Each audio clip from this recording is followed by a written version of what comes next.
orang paling sering baper tuh dalam urusan apa? Urusan cinta. Terutama kalau cintanya ditolak atau cintanya diputusin ya. Saya pengen nanya, Rasulullah pernah nggak ditolak cintanya? Pernah? Berapa kali? 2 kali ditolak cintanya. Baper nggak Rasul?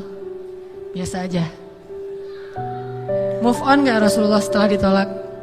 Move on banget. Malah setelah ditolak cintanya di dunia, Rasulullah SAW pergi ke akhirat. Gimana pergi ke akhirat? Isra Mi'raj, jalan-jalan ceritanya. Jadi cara supaya nggak baper dalam urusan ditolak cinta dan bisa move on, pergilah jalan-jalan. Mungkin cari ombak, surfing. Mungkin cari angin, mungkin cari apalah. Pokoknya jalan-jalan. Tapi kemarin saya mah surfing bukan gara-gara baper. Dikit sih. Enggak, gara-gara pengen belajar gimana sih rasanya naik di atas ombak, ternyata nggak bisa-bisa juga. Teman-teman yang dirahmati Allah Subhanahu wa taala, 2 kali Nabi SAW itu ditolak cintanya. Pertama ditolak oleh calon mertua, kedua ditolak oleh si cewek itu sendiri. Siapa calon mertua yang nolak cinta Rasul? Paman beliau sendiri, Abu Thalib. Ketika Rasulullah SAW pernah di masa jomblonya, di masa mudanya, sebelum nikah sama Khadijah, Rasulullah tuh ada perasaan kepada salah satu putrinya Abu Thalib. Lalu Rasulullah menyampaikan hajatnya kepada Abu Thalib tentang niat dia untuk menikah dengan putri Abu Thalib. Berarti siapanya Rasul nih? Sepupu ya, sepupunya Rasul. Kenal banget lah gitu. Ternyata Abu Thalib bilang, ya Muhammad, waktu itu Nabi belum dapat wahyu. Ya Muhammad, dulu sesungguhnya putriku ini akan aku nikahkan dengan kabilah fulan. Karena sesungguhnya dulu mereka menyerahkan putri mereka untuk dinikahkan kepada kabilah kita. Sekarang balas jasa kita yang memberikan putri kita dinikahi oleh putra mereka. Siapa putri kabilah itu yang diserahkan kepada kaumnya Nabi Muhammad? Yaitu Aminah, ibunya Rasulullah SAW.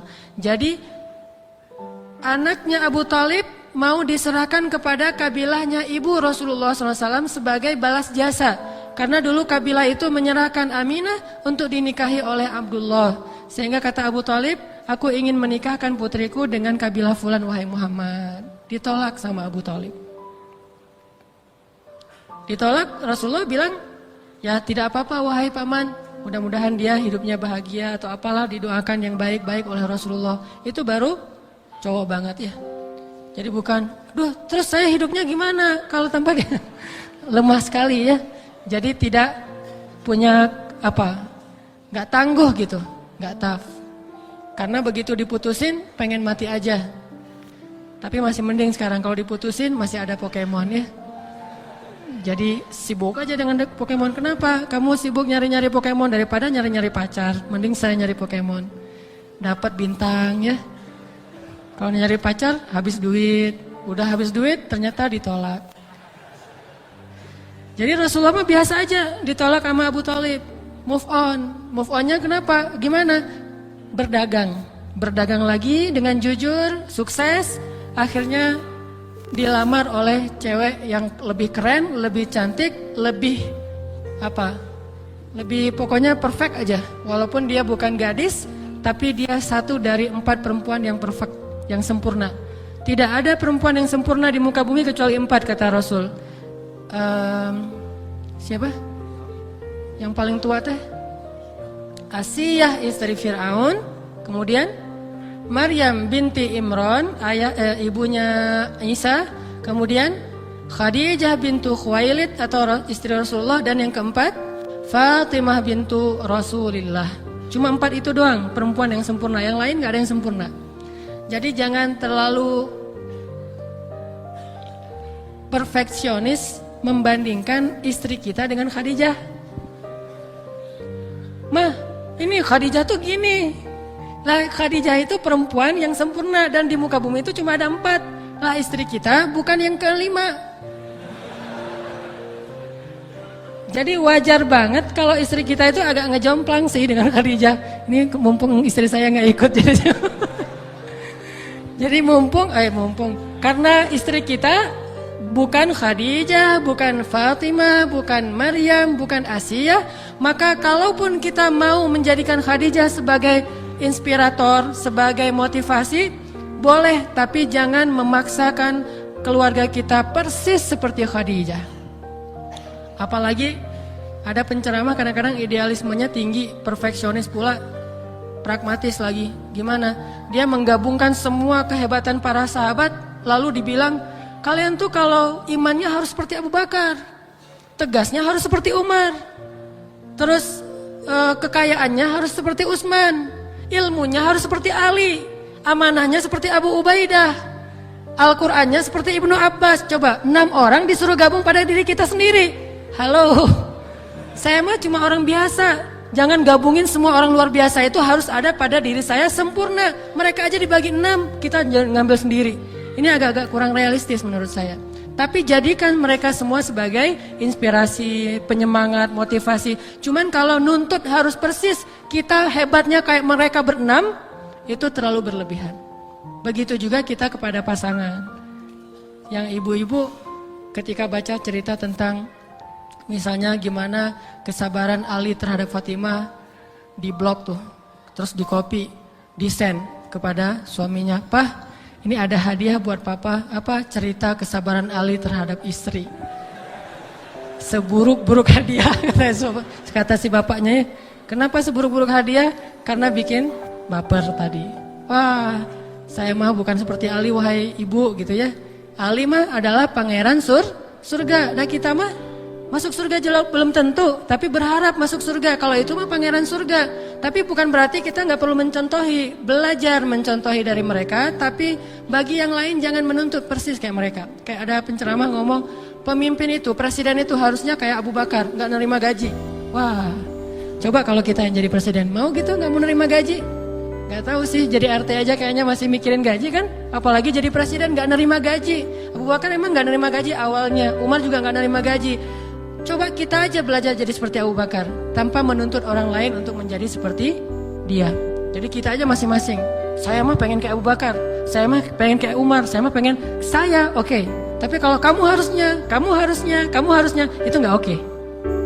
Kita aja yang tegas terhadap diri sendiri, toleran terhadap orang lain. Jangan tegas terhadap orang lain, terlalu toleran terhadap diri sendiri.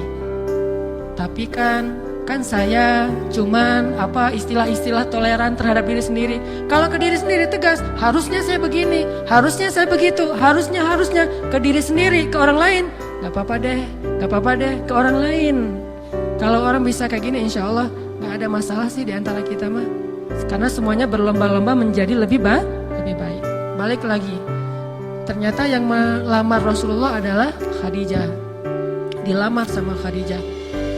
Tapi etika melamar karena cewek duluan yang datang nggak boleh langsung ke Rasulullah. Nah ini etika yang sekarang mulai agak-agak kabur. Datang Khadijah bukan ke Rasulullah tapi kepada pembantunya Khadijah. Siapa pembantunya Khadijah? Siapa? Ini ada door prize panitia. Pembantunya Khadijah, saya nanya karena saya lupa. Siapa sih pembantunya Khadijah?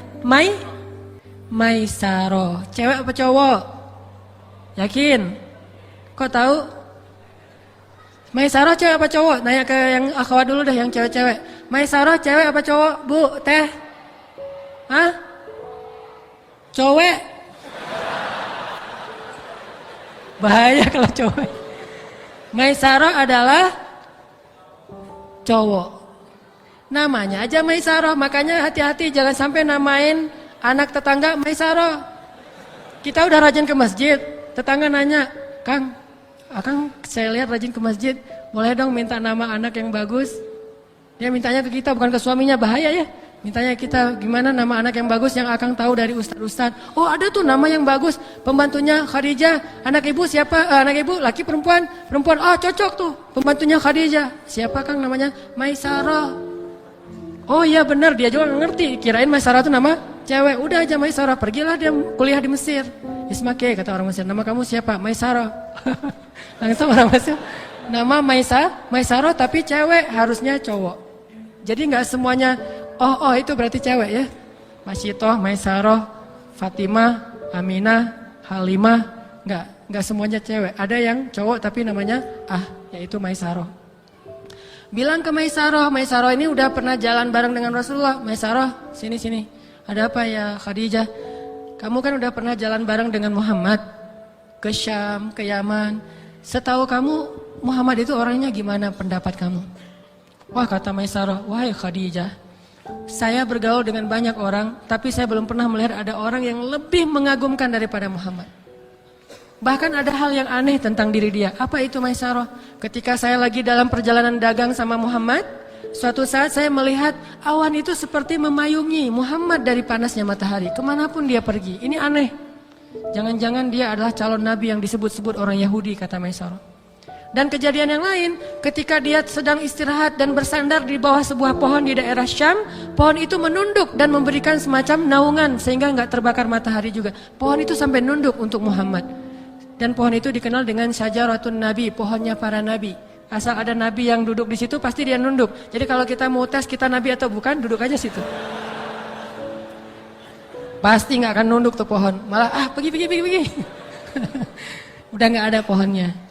Jadi syajaratun nabi. Nabi itu Muhammad pernah duduk di situ dan pohon itu menunduk. Ini peristiwa yang sangat aneh wahai Khadijah. Khadijah makin jatuh cinta, makin berharap menjadi istrinya calon Nabi Allah Subhanahu wa taala. Sehingga akhirnya Khadijah mengutus Maisarah untuk ngomong kepada keluarganya Muhammad, yaitu kepada Abu Thalib. Baru setelah itu Rasulullah datang melamar Khadijah. Diterima, udah selesai. Selang beberapa tahun kemudian, setelah mereka hidup dalam keadaan yang luar biasa bahagia, dapat wahyu, pahit, susah, asam, garam semuanya dirasakan bersama.